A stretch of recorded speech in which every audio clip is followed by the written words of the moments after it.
Audio Jungle. Modi Modi Modi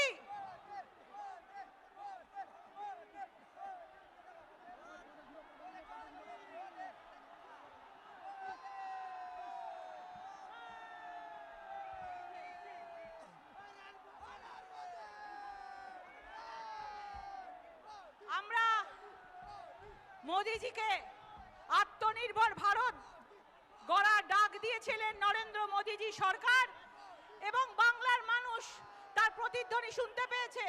আমরা সম্বর্ধনা জানাবো ধনিয়াখালী তাঁতের যে আমাদের কাপড় আছে, ধনিয়াখালীর তাঁত দিয়ে বাংলার ধনিয়াখালীর তাঁত শিল্পীরা মোদিজির জন্য মালা পাঠিয়েছেন। মোদিজিকে জগদ্ধাত্রী বাংলার পাটের শিল্প আমরা জানি জগদ্ধাত্রী পাঠিয়েছেন এবং বাংলার জুটের ব্যাগ সোনার বাংলা গড়ব আমরা।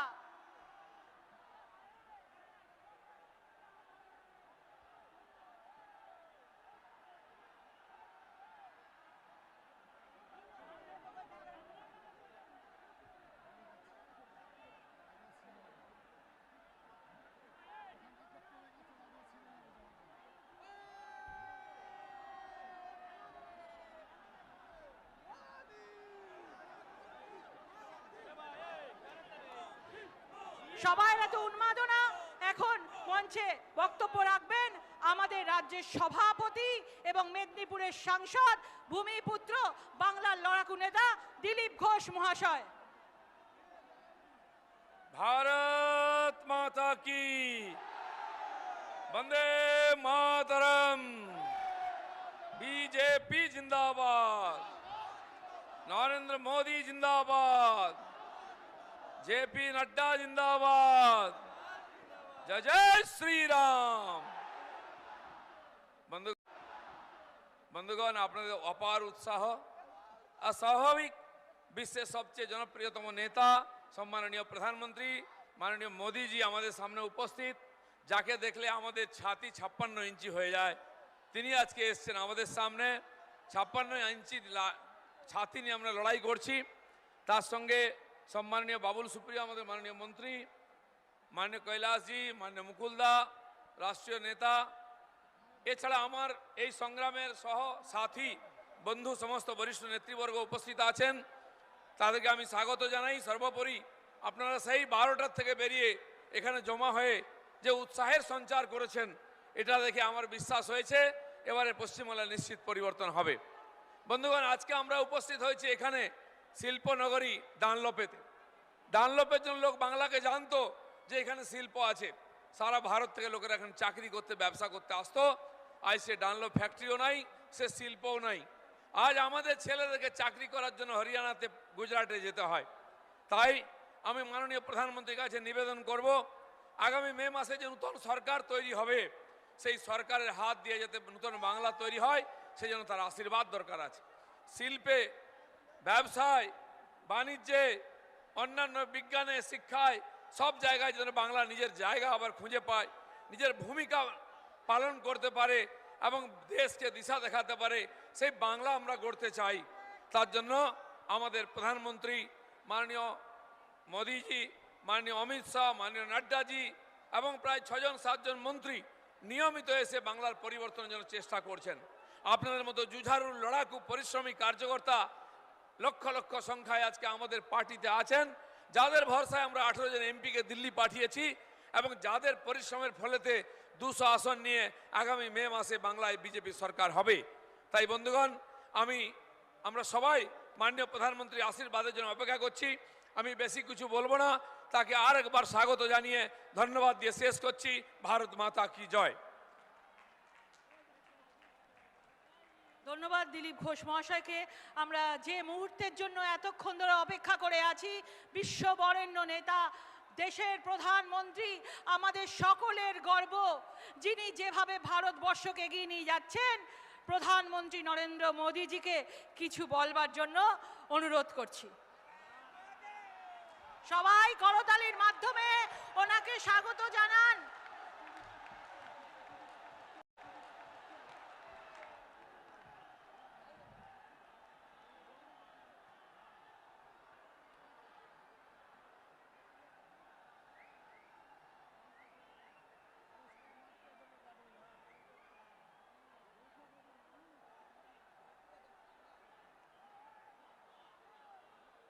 भारत माता की, भारत माता की।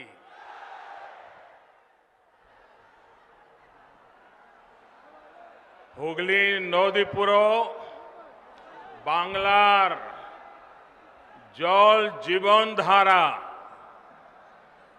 এই দেবত্ব ভূমিতে এসে আমি বাবা তারকনাথ মহাপ্রভু জগন্নাথ দেবকে শত শত প্রণাম জানাই।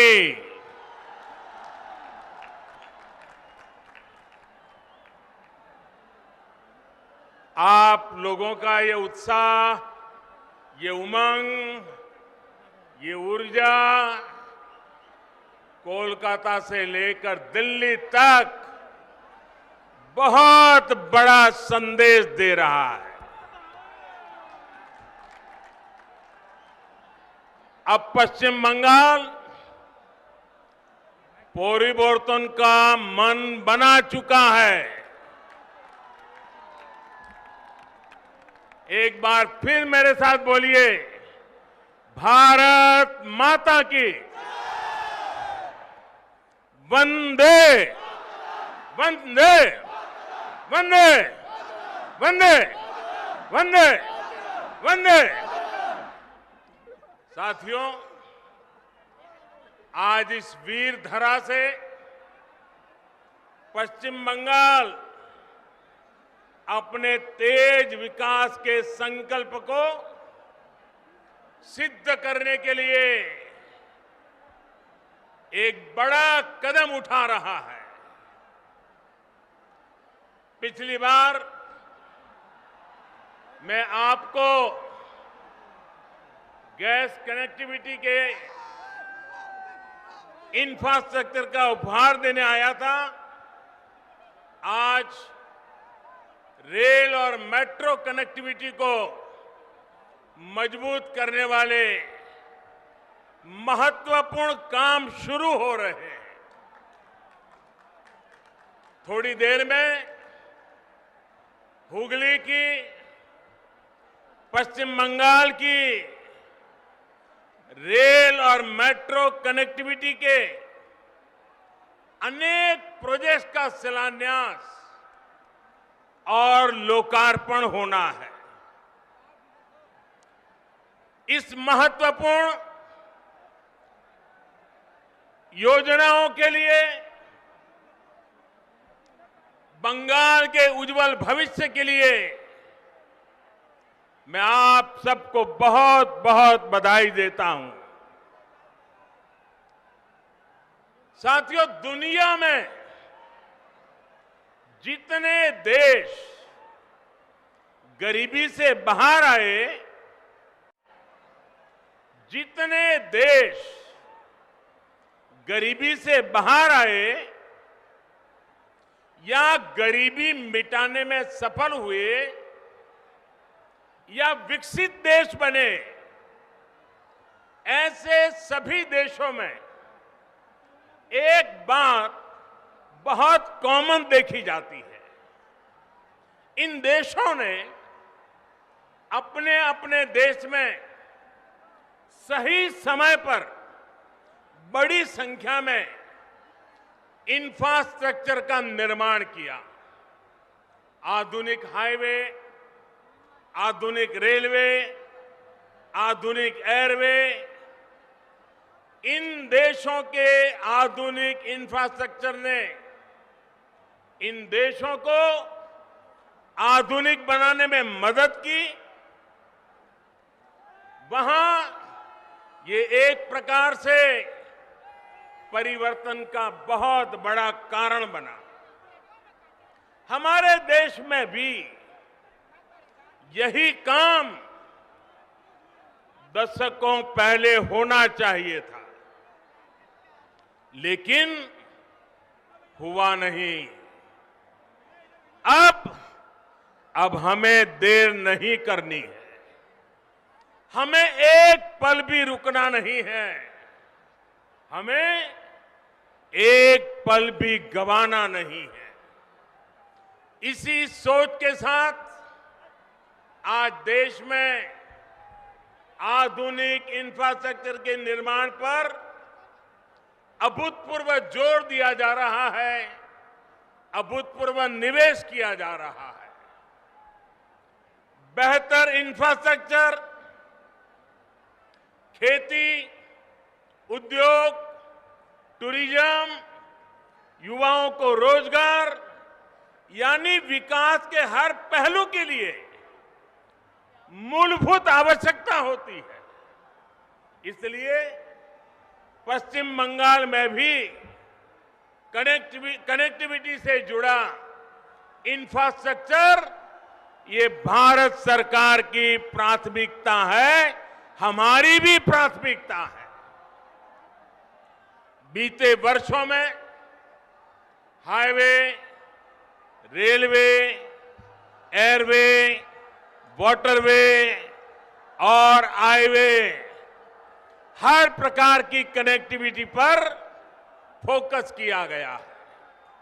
यहां बंगाल में भी हजारों करोड़ रुपए निवेश किए गए हैं। बंगाल में रेल लाइनों के चौड़ीकरण और बिजलीकरण का काम तेज गति से किया जा रहा है। भाइयों बहनों, अब रेलवे को लेकर पश्चिम बंगाल में संभावनाओं के नए द्वार खुल रहे हैं। पूर्वी डेडिकेटेड फ्रेट कॉरिडोर का बड़ा लाभ पश्चिम बंगाल को होने वाला है। इस प्रोजेक्ट का एक हिस्सा चालू भी हो चुका है और बहुत जल्द पूरा कॉरिडोर खुल जाएगा, जिससे बंगाल में भी उद्योगों के लिए नए अवसर बनेंगे। इसी तरह जो विशेष किसान रेल शुरू की गई है, उसका लाभ आज पश्चिम बंगाल के छोटे किसानों को बहुत तेजी से मिलना शुरू हो रहा है। अभी हाल में ही देश की 100वीं किसान रेल महाराष्ट्र के संगोला से पश्चिम बंगाल के शालीमार तक चलाई गई। इससे यहां के फल, सब्जी, दूध और मछली से जुड़े छोटे किसानों को मुंबई, पुणे सहित देश के अनेक बड़े बाजारों तक सीधी पहुंच मिली है। भाइयों और बहनों, आज उत्तर 24 परगना, हावड़ा, हुगली जिलों के लाखों छात्र छात्राओं, कर्मचारियों, श्रमिकों के लिए भी बहुत बड़ा दिन है। नॉर्थ साउथ मेट्रो का नोआपाड़ा से दक्षिणेश्वर तक विस्तार होने से हर दिन इन जिलों के हजारों यात्रियों को सुविधा होने वाली है। अब आपको कोलकाता आने जाने के लिए आधुनिक और सुविधा संपन्न तेज पब्लिक ट्रांसपोर्ट मिल गया है। भाइयों और बहनों, चंद्रनगर सहित ये पूरा क्षेत्र भारत की आजादी का, भारत की संस्कृति और भारत के ज्ञान विज्ञान का एक प्रकार से तीर्थ है।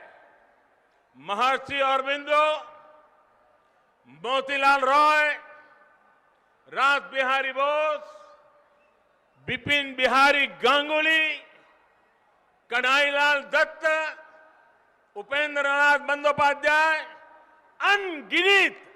अनगिनत ऐसे महान व्यक्तित्व का नाता इस धरती से है।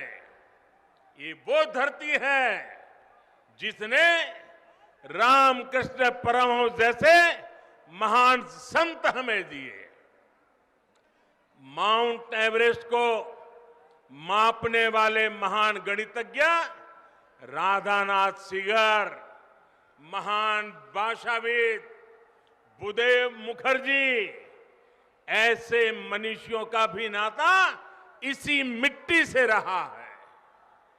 मुझे हैरानी है, इतने वर्षों में जितनी भी सरकारें यहां रही हैं, उन्होंने इस ऐतिहासिक क्षेत्र को, इस पूरे क्षेत्र को अपने हाल पर ही छोड़ दिया। यहां के इंफ्रास्ट्रक्चर को, यहां की धरोहर को बेहाल होने दिया गया। मुझे बताया गया है कि वंदे मातरम भवन, जहां बंकिम चंद्र जी 5 साल रहे, कहते हैं कि वो तो बहुत बुरी हालत में है। ये वो भवन है जहां उन्होंने वंदे मातरम की रचना को लेकर मंथन किया। वो वंदे मातरम जिसने आजादी की लड़ाई में नए प्राण फूके, हमारे क्रांतिवानों को नई ताकत दी, मातृभूमि को सुजलाम सुफलाम बनाने के लिए हर देशवासी को प्रेरित किया। वंदे मातरम सिर्फ इन 2 शब्दों ने गुलामी की निराशा में जी रहे देश को नई चेतना से भर दिया था। ऐसे अमर गान की रचना करने वाले के स्थान को न संभाल पाना बंगाल के गौरव के साथ बहुत बड़ा अन्याय है, और इस अन्याय के पीछे बहुत बड़ी राजनीति भी है। ये वो राजनीति है जो देशभक्ति के बजाय वोट बैंक, सबका विकास के बजाय तुष्टीकरण को बल देती है। आज यही राजनीति बंगाल में लोगों को मां दुर्गा की पूजा से रोकती है, उनके विसर्जन से रोकती है। बंगाल के लोग वोट बैंक की राजनीति के लिए अपनी संस्कृति का अपमान करने वाले ऐसे लोगों को कभी माफ नहीं करेंगे। आज मैं बंगाल के लोगों को ये विश्वास दिलाता हूं, जब बंगाल में भाजपा की सरकार बनेगी तो हर बंगालवासी अपनी संस्कृति का गौरवगान पूरी ताकत और हिम्मत के साथ कर सकेगा। कोई उसे डरा नहीं पाएगा, कोई आपको दबा नहीं पाएगा। भाजपा उस सोनार बांग्ला के निर्माण के लिए एक काम करेगी जिसमें यहां का इतिहास, यहां की संस्कृति दिनों दिन और मजबूत होगी। ऐसा बंगाल जहां आस्था, अध्यात्म और उद्यम सबका सम्मान होगा। ऐसा बंगाल जहां विकास सभी का होगा, तुष्टीकरण किसी का नहीं होगा। ऐसा बंगाल जो टोलाबाजी से मुक्त होगा, रोजगार और स्वरोजगार से युक्त होगा। भाइयों और बहनों, आजादी से पहले बंगाल देश के अन्य राज्यों से बहुत आगे था, लेकिन जिन लोगों ने बंगाल पर राज किया, उन्होंने बंगाल को आज इस हालत में पहुंचा दिया। मां, माटी, मानुष की बात करने वाले लोग बंगाल के विकास के सामने दीवार बनकर के खड़े हो गए हैं। केंद्र सरकार किसानों और गरीबों के हक का पैसा सीधा उनके बैंक खाते में जमा करती है, जबकि बंगाल सरकार की योजनाओं का पैसा टीएमसी के टोलाबाजों की सहमति के बिना गरीब तक पहुंच ही नहीं पाता। यही वजह है कि गांव-गांव में टीएमसी के नेताओं की शान और शौकत बढ़ती जा रही है और सामान्य परिवार गरीब से गरीब होता जा रहा है। भाइयों और बहनों, बंगाल के लाखों किसान परिवारों को पीएम किसान सम्मान निधि का पैसा इसी मानसिकता के कारण नहीं मिल पाया है। उनके हक को यहां की सरकार में बैठे हुए लोगों ने छीन लिया है। बंगाल के लाखों गरीब परिवार आयुष्मान भारत योजना के तहत 5 लाख रुपए तक के मुफ्त इलाज की सुविधा से आज भी वंचित है। गरीब को सुविधा मिले, इन प्रयासों को कैसे यहां रोका जाता है, इसका एक और उदाहरण मैं आज बंगाल की धरती पर आपको देता हूं। देश के गांवों में हर घर तक पाइप से पानी पहुंचाने के लिए जल जीवन मिशन चल रहा है। प्रयास यह है कि हमारी बहनों, हमारी माताओं, हमारी बेटियों को पानी लाने में अपना समय और अपना श्रम न लगाना पड़े। प्रयास ये है कि हमारे बच्चों को प्रदूषित पानी से होने वाली अनेक बीमारियों से बचाया जा सके। बंगाल के लिए ये मिशन इसलिए ज्यादा जरूरी है क्योंकि यहां 1.5-2 करोड़ से अधिक ग्रामीण घरों में आप चौंक जाएंगे इन्होंने बंगाल की हालत क्या की है। 1.5-2 करोड़ ग्रामीण घरों, और उसमें से सिर्फ देश भी आज सुनेगा तो चौंक जाएगा। 1.5 करोड़ 1.25-2 करोड़ घरों में से सिर्फ 2 लाख घरों में ही नल से जल की सुविधा है। अब बताइए क्या करके रख दिया था उन्होंने।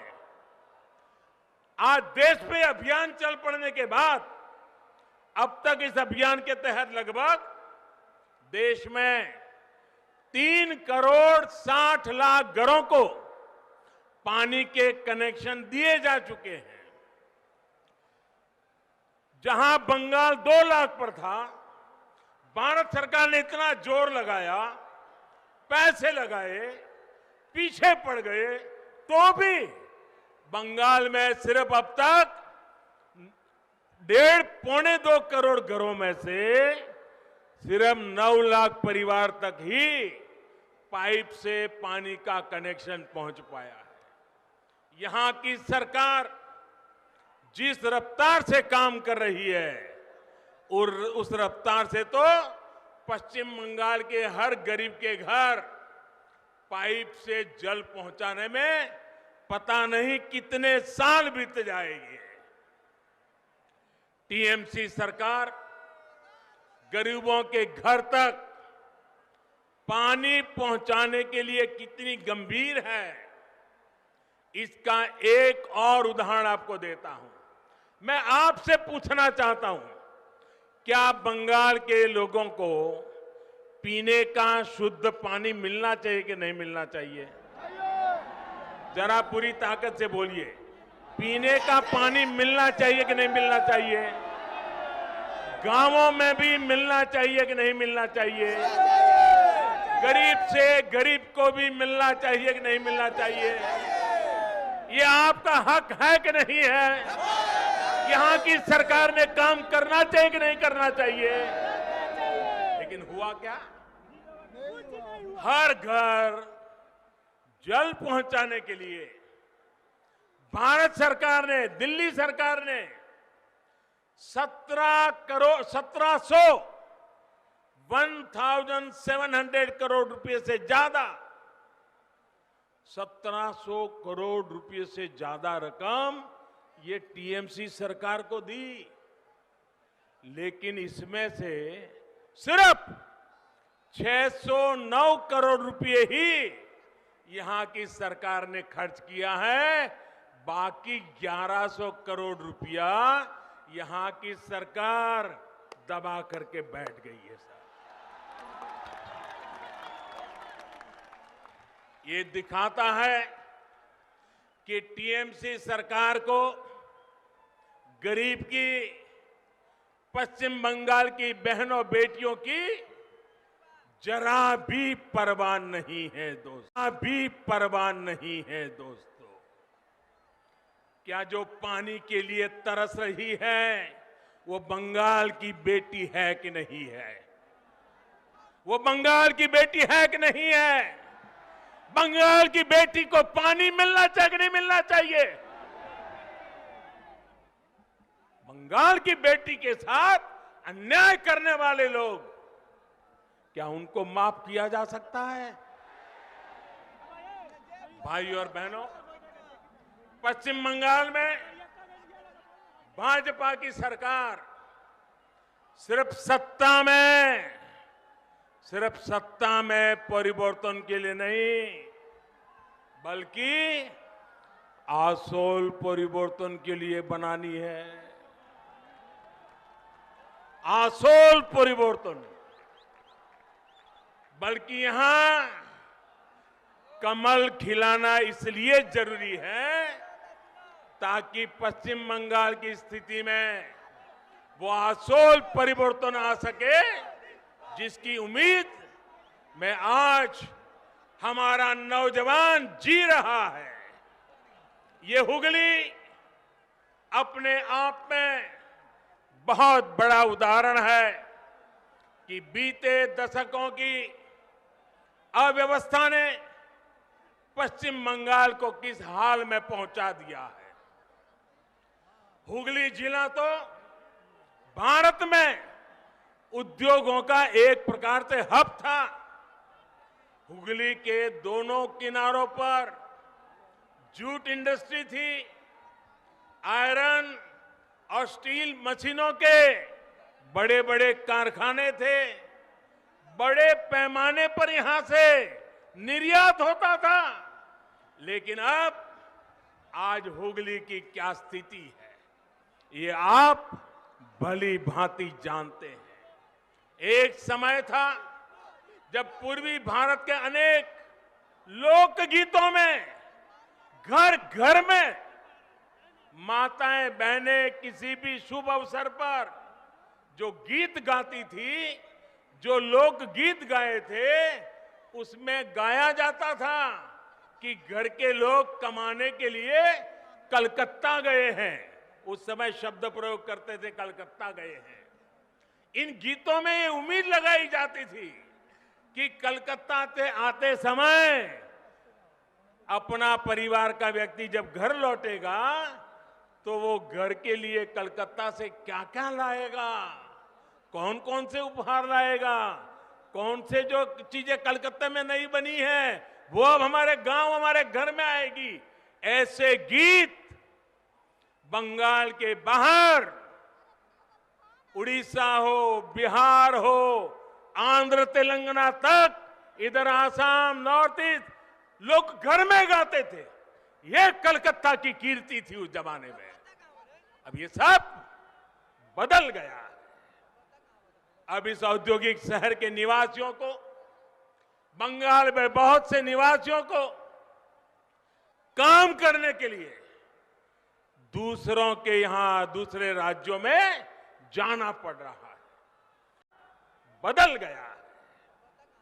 अब इस औद्योगिक शहर के निवासियों को, बंगाल में बहुत से निवासियों को काम करने के लिए दूसरों के यहां, दूसरे राज्यों में जाना पड़ रहा है। इस स्थिति को बदलने का काम बंगाल में बनने वाली और जो सरकार बनाना आपने ठान लिया है, जो सरकार बनाना आपने तय कर लिया है, वो भाजपा सरकार बनते ही उस दिशा में एक के बाद एक कदम उठाएगी। भाजपा सरकार औद्योगिक विकास की नीतियों में बदलाव करेगी, तेजी से निर्णय लिए जाएंगे, इस क्षेत्र का विकास किया जाएगा। साथियों, एक दौर था जब पश्चिम बंगाल की जूट मिलें देश की अधिकांश जरूरतों को पूरा करती थी, लेकिन इस इंडस्ट्री को भी अपने हाल पर छोड़ दिया गया था। जबकि इससे हमारे किसान, हमारे श्रमिक, हमारे गरीब, उनका इस व्यवसाय से सीधा नाता था। जब से केंद्र में भाजपा सरकार आई है, तब से जूट किसानों की विशेष चिंता की गई है। अब तो गेहूं की पैकेजिंग में भी जूट के बोरों को कंपलसरी किया गया है। चीनी की पैकिंग के लिए भी बड़ी मात्रा में जूट का उपयोग हो रहा है। साथियों, हुगली के आलू किसान जो यहां की शान रहे हैं, उनकी स्थिति भी किसी से छिपी नहीं है। यहां के आलू और धान, इसके जो किसान हैं, उन किसानों को कौन लूट रहा है, ये मुझसे ज्यादा आप लोग जानते हैं। जब तक यहां फूड प्रोसेसिंग के कारखाने नहीं लगेंगे, जब तक किसानों को अपनी उपज बेचने की आजादी नहीं मिलेगी, तब तक ना तो किसानों का हित होगा और ना ही मेरे मजदूर भाइयों बहनों का होगा। साथियों, बंगाल में निवेश के लिए उत्साह की कमी नहीं है। मुसीबत है सरकार ने जो माहौल बनाया है, कट कट कट का जो कल्चर बनाया है, सिंडिकेट के हवाले बंगाल दे दिया है, उसी के कारण ये माहौल बिगड़ता गया है। जब भी मैं विदेश में प्रवासी बंगाली बहनों भाइयों से मिलता हूं, तो अपनी मातृभूमि के लिए योगदान देने के लिए हर बंगाल का बेटा बेटी आज दुनिया में कहीं भी होगा, वो यहां के लिए कुछ करना चाहता है। लेकिन उनकी सिर्फ एक ही शिकायत रहती है कि वो योगदान करे भी तो कैसे करे। आज के पश्चिम बंगाल में किराए पर, अगर किराए पर बिल्डिंग भी लेनी हो तो उसमें भी कट लगता है। और ये ऐसे बदमाशी कर रहे हैं कि दोनों तरफ से कट लेते हैं। बिना सिंडिकेट की इजाजत के किराए पर बिल्डिंग भी नहीं ले सकते। इस स्थिति को पश्चिम बंगाल के बारे में बनाई गई इस धारणा को हमें मिलकर के बदलना है। और इसलिए यहां आसोल परिवर्तन लाना है, यहां पूर्व बहार से कमल खिलाना है। साथियों, बंगाल का विकास तब तक संभव नहीं है जब तक यहां सिंडिकेट का राज रहेगा। बंगाल का विकास तब तक संभव नहीं है जब तक यहां टोलाबाजों का राज रहेगा। बंगाल का विकास तब तक संभव नहीं है जब तक कट कल्चर बंगाल में रहेगा। बंगाल का विकास तब तक संभव नहीं है जब तक शासन प्रशासन गुंडों को आश्रय देगा।